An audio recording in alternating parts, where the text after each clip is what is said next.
Everyone, this is Srilakshmi, certified nutritionist. So ఈ రోజు మనము వెయిట్ లాస్కి ఫ్యాట్ లాస్కి గల మీద డిఫరెన్స్ ఏందో చూద్దామా. అదేంటి మీకు డౌట్ అవ్వచ్చు, వెయిట్ లాస్ ఏంది, ఫ్యాట్ లాస్ ఏంది. సో వెయిట్ లాస్ అవ్వడం వల్ల మనం బరువు తగ్గుతాం, అంటే ఇక్కడ మన మజిల్, ఫ్యాట్, వాటర్ లాస్ అనేది జరుగుతుంది. అదే మరి ఫ్యాట్ లాస్ అయితే ఏమవుతుంది, మన బాడీలో ఇన్ని రోజులున్న స్టోర్ ఏదైతే ఉన్న ఫ్యాట్ మాత్రమే తగ్గుతుంది. సో మరి ఈ రెండింటికి గల డిఫరెన్స్ ఏందో చూద్దాం. వెయిట్ లాస్ అవ్వడం వల్ల ఏమవుతుందంటే మన ఫిట్నెస్ అనేది తగ్గిపోతుంది, అంటే బరువు తగ్గుతున్నాం కాబట్టి ఫిట్నెస్ తగ్గిపోతూ ఉంటుంది. తర్వాత మన స్ట్రెంత్ కూడా తగ్గిపోతుంది. ఈ రెండు తగ్గడం వల్ల ఏమవుతుంది, మీరు చేసే వర్క్ కూడా, అంటే మీ పర్ఫార్మెన్స్ ఏదైతే ఉంటుందో అది పూర్గా ఉంటుంది. నెక్స్ట్ ఇంకొకటి ఏంటంటే మన ఏజ్ అనేది తొందరగా కనబడుతూ ఉంటుంది, బాడీ అనేది డీహైడ్రేషన్ అవుతూ ఉంటుంది, మన మెటాబాలిజం కూడా తగ్గుతుంది. సో దీని అన్నిటి వల్ల ఏమవుతుందంటే మన ఆర్గాన్స్ కూడా సింక్ అవుతూ ఉంటాయి. మరి అదే ఫ్యాట్ లాస్ వల్ల ఏమవుతుంది, నేనేమన్నాను, ఇన్ని రోజులు మీ బాడీలో ఏదైతే స్టోర్ ఉన్న ఫ్యాట్ మాత్రమే తగ్గుతుంది అని చెప్తున్నాను కదా.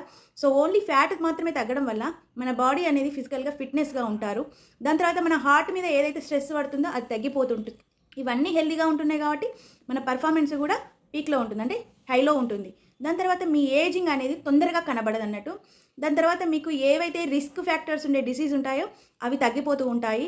సో తర్వాత మీ బాడీలో ఫ్యాట్ పర్సంటేజ్ అనేది తగ్గిపోతూ ఉంటుంది కాబట్టి మెటబాలిజం కూడా ఇంప్రూవ్ అవుతూ ఉంటుంది. సో ఇది చూసుకోండి, మీరు ఓన్లీ వెయిట్ తగ్గాలనుకుంటున్నారా, ఓన్లీ ఫ్యాట్ లాస్ అవ్వాలనుకుంటున్నారా.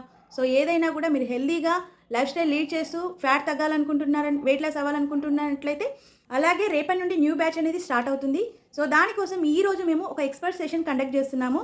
సో లింక్ కోసం మెసేజ్ మీ. Thank you.